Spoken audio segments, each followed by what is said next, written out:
because what I saw was a direct change, specific change that happened because I was able to stand in that fire and ask for our relationship, our communication to be the way that I needed it to be, without blame, without judgment, without making anybody wrong, just saying, this is how to love me, and this is how I want to love you.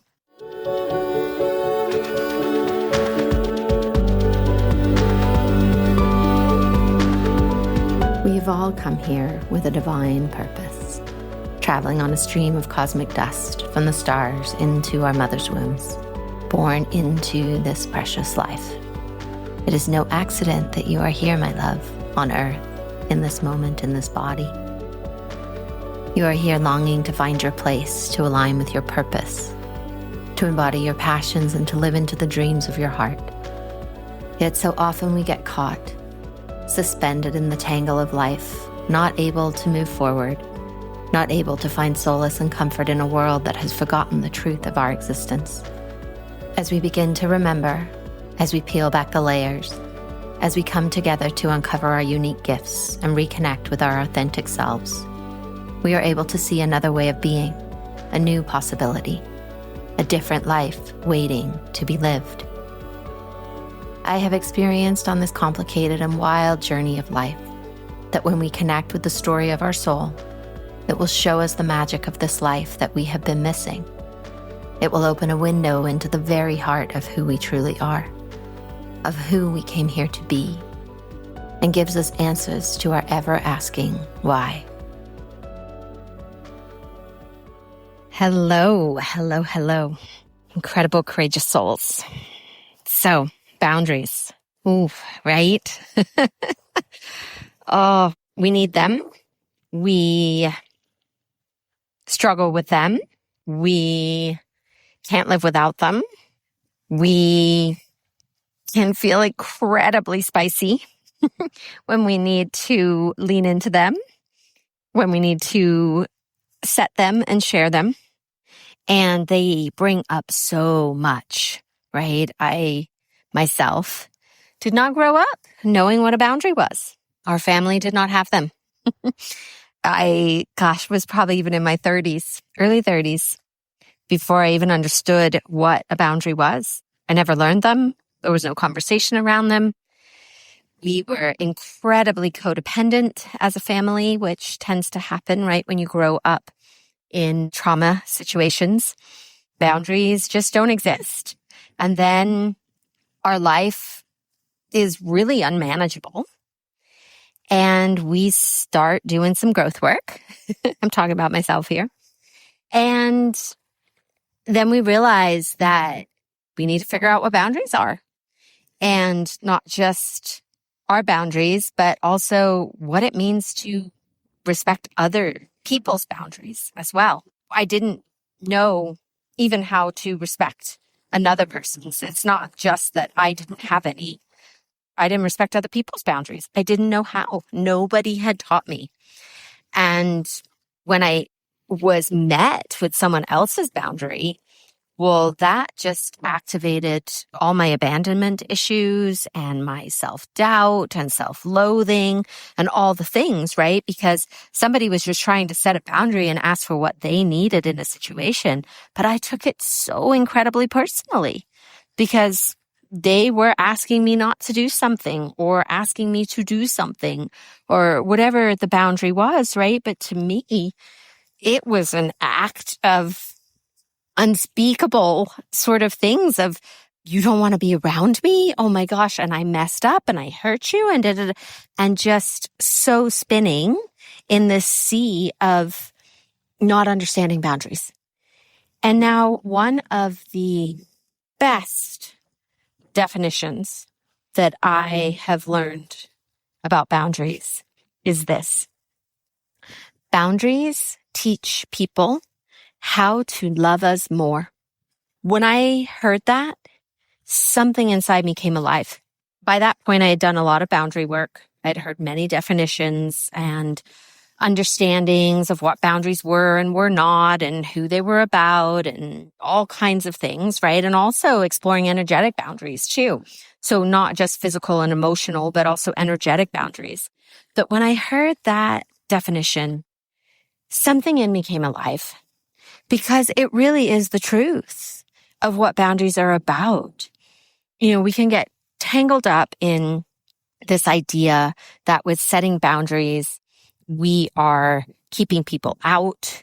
We are pushing people away. We can get really caught up in our own story about what people are doing to us or not doing to us and not respecting this and that. And we can also become really sort of caught in not wanting to hurt others and not wanting to push them away. And there's so many things, right, attached to boundaries.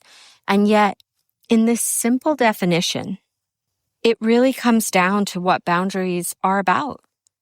It's about love.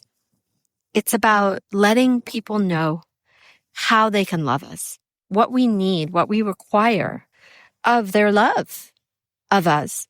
And then in return, what they require of our love for them. And when we approach it from this point, it takes away all the conditioned responses. It takes away any of the conflict. It takes away misunderstanding. It takes away lack of communication. It really just narrows the playing field down to, I just want to love you more and I want to be loved more by you. How can we make that possible? And then when we think about what is the boundary, right? How do we want others to love us? We also get our own personal way of showing up even more fully for ourselves. Because the boundary is not about making anybody else wrong. It's not about creating more distance or more separation. It's creating more love. And now, in a situation where somebody wants to love you more and they want to have healthy boundaries with you, this can be easeful, let's say, right? Because both people share the same intention of wanting to create more love. What I want to speak to is the harder relationships, right? Where it's not safe to have somebody love us in the way that they think love is, let's say, right? Like when we need to set a boundary or hold a boundary with somebody that is really unhealthy, or maybe they're mentally ill, or they're so deep in their addiction that they don't even have the capacity to love because they are so in their own darkness, in their own shadow. And things could change, right? Things always change. And just because you are setting a boundary that distances you from somebody now does not mean that it will always be that way. But it is necessary that it's that way now. So say somebody in your life just can't show up in a way that is healthy, and you're having a hard time setting a boundary because you do love them, right? This can happen a lot with parents, with siblings. You do love them, but there's also a lot of other emotions involved. It's not just about love. And maybe it's not even safe to have that person in your life. When you come from that place of asking for your boundary to be respected, you come from this place, right, where it's about love. And if you can hold that and step into the space with the other person, it becomes an act of love by you taking some time for yourself, you maybe not having contact with this person. And when you hold it in love, it can take away all the guilt, all the shame, all the places where you feel bad about what you're doing or angry. And angry is definitely an emotion that comes in when boundaries are overstepped. And when you learn to look at it through this lens of you are just teaching this other person, asking, requesting, showing this other person that in order for you to love them and for them to love you, there needs to be some space between you. There needs to be some time where you do not interact. And therefore, you're not setting that boundary from your place of your anger or blame or guilt. You're setting that boundary from the fact that it is a loving act to both you and the other person, that you spend time apart, that your life paths divert at this time. Maybe they were side by side or crisscrossed for a while, but that's not in loving devotion to either of you at the moment.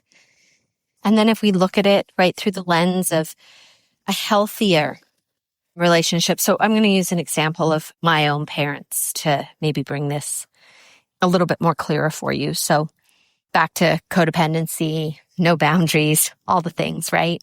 And as I started in my early 30s setting boundaries, there was a time I was on a phone call with my dad, and he was caught in the pattern that he always went into. And I kindly said, hey, I can't communicate this way anymore. I wanted us to speak this way to each other. And if you can't honor that, then I need to end the conversation. And he just wasn't capable of it in that moment. He just kept in his pattern of doing what he does. And so I gave him another opportunity. And I said, hey, I'm going to need to end this conversation if we can't change the way that we're interacting right now. And he still wasn't able to, and said, okay, I'm going to hang up now. Goodbye. And I hung up. I was really on fire because I didn't really know. I had never done anything like that before, and I did not know what the fallout would be. But a week later, he called me, and he showed up differently. We did not get into the same pattern. We actually had a conversation. Wasn't that long, but it was definitely different. And there was a lot more love inside of it because I had the willingness to stand in the fire and ask for what I needed. And then even though he couldn't hear me in the moment and wasn't capable of it, it gave him pause because I had never done that before. But it gave him an opportunity to reflect. And thankfully he did, right? I mean, in some situations, he might have called back again and just done the same thing again. Fortunately, he chose to do something different. And I do believe it was because I didn't shout. I didn't blame. I just asked for what I needed. And then I did what I said I was going to do. Another situation with my mom. We were also engaged in quite unhealthy dialogues. And I, again, was standing up for something different in my life, really wanting to be engaged in conversation that fulfilled me rather than depleted me. And I had to have a really hard conversation with her about what I wanted to speak about, that I wanted to talk to her. I wanted to communicate. I wanted to have loving conversations with her. I wasn't telling her that I didn't want to talk to her again. I was just telling her that I didn't want to talk to her in this way. And it was really, really hard for her to hear. And yet I stayed really clear on what it was I wanted our relationship or our conversations to be about. And I plainly said to her, hey, I would love to talk to you often. However, I'm not available to talk about these things. And again, it was really, really hard for her. She didn't understand. She, at the time, felt rejected. She felt unloved. A lot of things, right? And yet that was not what I was saying. I was just letting her know the way that I wanted to love her and the way that I wanted to have those conversations, the way that they would feel loving to me. And so we hung up, and she was quite upset. But wow, the next time she called me back, she was different. And we had a very different conversation. So both times, it could have gone many different ways, right? But I do believe that because I asked and said, this is the way I want to be loved. And I didn't say it like that, right? But I did say it in the way that I presented what I was available for, the types of conversations I was available for.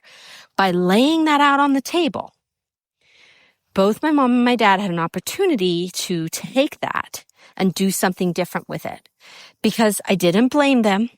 I didn't tell them they were wrong. I didn't tell them what they should or shouldn't do. I just said, this is the way I need the conversation to be. And this is what I am willing to show up for. And that changed. Both of those conversations were pivotal conversations in my life with my parental relationships and with my boundary setting.